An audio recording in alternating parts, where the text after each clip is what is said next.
Hello दोस्तों, dream rail job में आप सभी का स्वागत है। आज फिर मैं आया हूँ रेल अप्रेंटिस के बारे में डिस्कस करने के लिए कि हमारे जो रेल अप्रेंटिस के भाई बहन हैं, बड़े भाई हैं, छोटे भाई हैं, भाई बहन हैं, बहुत सारे हैं जो अप्रेंटिस करके बैठे हुए हैं घरों में।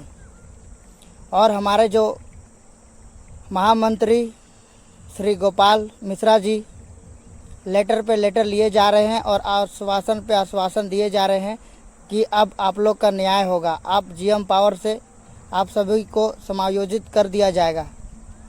लेकिन हम पूछते हैं, आप एक डेट क्यों नहीं बताते हैं कि ये डेट में आप लोग का जीएम पावर लागू हो जाएगा और आप लोग का समायोजित स्टार्ट हो जाएगा। हम पूछते हैं, हमारे जितने भी सारे अप्रेंटिस भाई बहन हैं, सब ये एक ही सवाल पूछता है कि आप कब तक हमें टालिएगा। आप सीधे महामंत्री जी, आप सीधे क्यों नहीं पूछ देते हैं, ये सीधे सवाल क्यों नहीं करते हैं कि जॉब नहीं होगा, बस आप लोग को टाल रहे हैं। क्लियर कर दीजिए। कोई लड़का आपसे बोलना नहीं आएगा, कोई धरना प्रदर्शन करने नहीं आएगा और कोई भी अप्रेंटिस भी नहीं करेगा। क्यों करेगा? हम लोग जितना भी किए हैं, जितना भी भाई बहन किया है, क्यों किया है? क्योंकि उन लोगों को पता है कि अगर हम यहाँ से आज कष्ट करेंगे, अप्रेंटिस क्लियर करेंगे, 8 घंटे ड्यूटी करेंगे, बंधुआ मजदूर बन के काम करेंगे, तो हमें नौकरी फ्यूचर में हो जाएगी। इसलिए ना, हम सभी दोस्तों को पता है कि जब हम लोग अप्रेंटिस कर रहे होते हैं तो वहाँ का जो सीनियर डिपार्टमेंट का ऑफिसर्स होते हैं, हम लोग को टॉर्चर कर दिया जाता है, टॉर्चर किया जाता है, यही बोल के कि अगर आप लोग 8 घंटा ड्यूटी नहीं करेंगे, टाइम पे नहीं आएंगे तो आप लोग का अटेंडेंस काट लिया जाएगा, जिससे आपका अप्रेंटिस सर्टिफिकेट बनेगी नहीं, अच्छा मार्क्स नहीं आएगा, जिससे आपकी नौकरी नहीं होगी।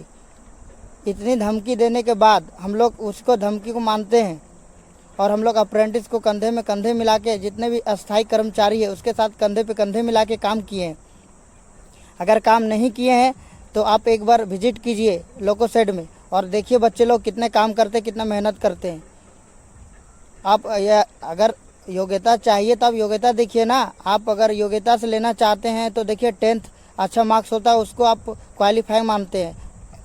जो ITI का मार्कशीट अच्छा रहता है उसको क्वालिफाई मान के आप मेरिट लिस्ट निकालते हैं। उसके बाद अपना खुद का रेलवे का जो खुद का डिपार्टमेंट में हॉस्पिटल रहता है उससे आप मेडिकल टेस्ट करते हैं, फिर आप हम लोग को ज्वाइनिंग करते हैं।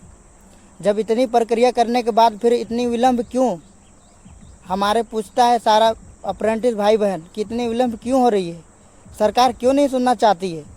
हम लोग क्या है, हम लोग भी पढ़े लिखे बेरोजगार हैं, हम लोग भी समझदारी है और इलेक्शन आने वाली है। ऐसा नहीं कि इलेक्शन नहीं आने वाली है, इलेक्शन आने वाली है। सरकार कभी भी चेंज हो सकती है, आप ये भी समझिए। क्योंकि रेल अप्रेंटिस एक बच्चे नहीं है, लाखों में करके बैठे चुके हैं। उसके लाखों में कितने परिवार है, सोच लीजिए। इतने परिवार अगर आपको वोट नहीं दे तो क्या हो सकता है? एक वोट से हारता है, ये भी पता है ना, एक वोट से हारता है, सरकार चेंज होता है। तो सोच लीजिए 1 लाख में कितने परिवार होंगे जो भूखा तड़प रहा है, उसका पेट भूख है, उसका अगर वोट नहीं मिलेगा तो इसका कारण आप है, खुद है। क्योंकि आप अप्रेंटिस के भाई बहन के बात नहीं सुन रहे हैं, आप हम लोग को कीड़े मकोड़े के जैसा नज़रअंदाज कर रहे हैं।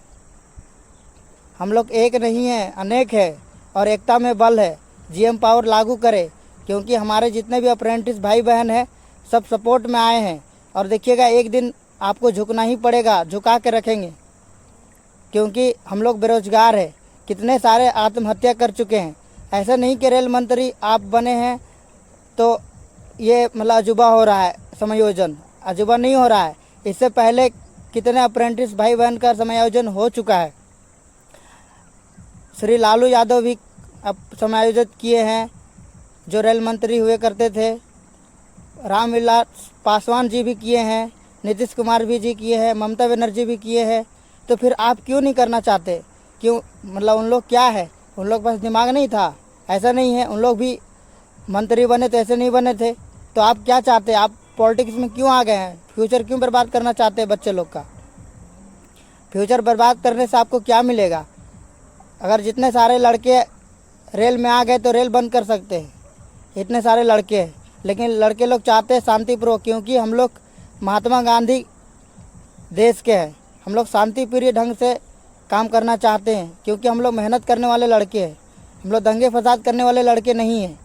इसलिए हम लोग शांतिपूर्वक मांग रख रहे हैं और शांतिपूर्वक ढंग से आपसे मांगे रख के आपसे निवेदन करते हैं, हाथ जोड़ के रिक्वेस्ट करते हैं कि माननीय मंत्री जी और हमारे पीएम मंत्री मोदी जी और वैष्णवी जी, आप लोग कृपया करके हम लोग का बात सुने और सारे अप्रेंटिस भाई बहन का समायोजित करें और सभी का चिराग बुझने से बचा ले। हम चाहते हैं कि हमारे जितने भी भाई बहन हैं सबका अप्रेंटिस में समायोजन हो जाए, क्योंकि सभी मेहनत किए हैं और थोड़ा बहुत नहीं मेहनत किए हैं, बहुत सारा मेहनत किए हैं। 8-8 घंटा ड्यूटी किए हैं, 1 मिनट फ्री नहीं रहता था उन लोग का। हम खुद काम किए, हमको पता है ना कितना मेहनत रहता है। अगर नहीं तो आप आइए, विजिट करिए, देखिए कि अप्रेंटिस लड़के क्या करते हैं। प्रशिक्षण के नाम पे उस पर काम किया जाता है, उस पर काम लिया जाता है। क्यों? क्योंकि बोलता है मेन पावर कम हो गया है, इंसान बहुत कम है और काम बहुत ज़्यादा है, करना पड़ेगा बाबू। तो हम लोग फिर भी ईमानदारी के तौर पर करते थे काम, और काम थोड़ा बहुत नहीं बहुत करते थे। 2 कर्मचारी के बदले हम लोग एक अकेला काम करते थे। ऐसा नहीं करते थे। एक कंप्रेसर पूरा अकेला डिसमेंटल करना और उसको असेंबल करना हम लोग खुद किए हैं। तो हम लोग ऐसा नहीं आप हम लोग को दीजिएगा तो आपका रेल का काम रुक जाएगा, नहीं, और ज़्यादा स्ट्रिक्टली से भागेगा और ज़्यादा फास्टली भागेगा। ऐसा नहीं कि नहीं भागेगा। आप हम लोग पे एक बार ट्रस्ट तो करके देखिए। आप अप्रेंटिस करवा रहे हैं, हम लोग कुशल बनवाए हैं, तो हम लोग का एज है अभी काम करने का। जब हम लोग 40 साल 45 साल 50 साल हो जाएगा तब आप दीजिएगा तो हम लोग क्या काम करेंगे? आप ही बताइए। अभी हम लोग का एज है, हम लोग को दीजिएगा तो हम लोग आपका फास्टली काम करेंगे। आप ये तो सोचिए। आप उल्टा क्यों सोच रहे? आप जिसका उम्र चला गया 45-50 साल हो गया, उन लोग का काम दीजिएगा, उन लोग कितना काम करेगा? और हम लोग अभी एज है देखिए, और अभी हम लोग का काम दीजिएगा कितना काम सारा निकाल देंगे। ये तो आप देख नहीं रहे हैं, आप टाल क्यों रहे हैं? आप सरकार है, आप अगर ऐसा कीजिएगा तो आपका जो देश में ग्रोथ कैसे होगा, जीडीपी कैसे भागेगा? आप न्यूज़ में कुछ भी दे दीजिएगा तो ऐसे थोड़ी कि मतलब समझदार नहीं है। हमारे देश में बहुत समझदार है, बोलना कोई नहीं चाहता, इसका मतलब नहीं कि नहीं बोलेगा। जिस दिन बोलेगा उस दिन सरकार चेंज हो जाएगा। जय हिंद, जय भारत।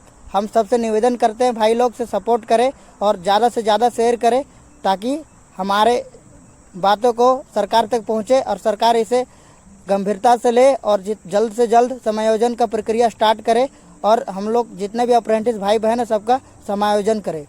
Thank you. जय हिंद, जय भारत।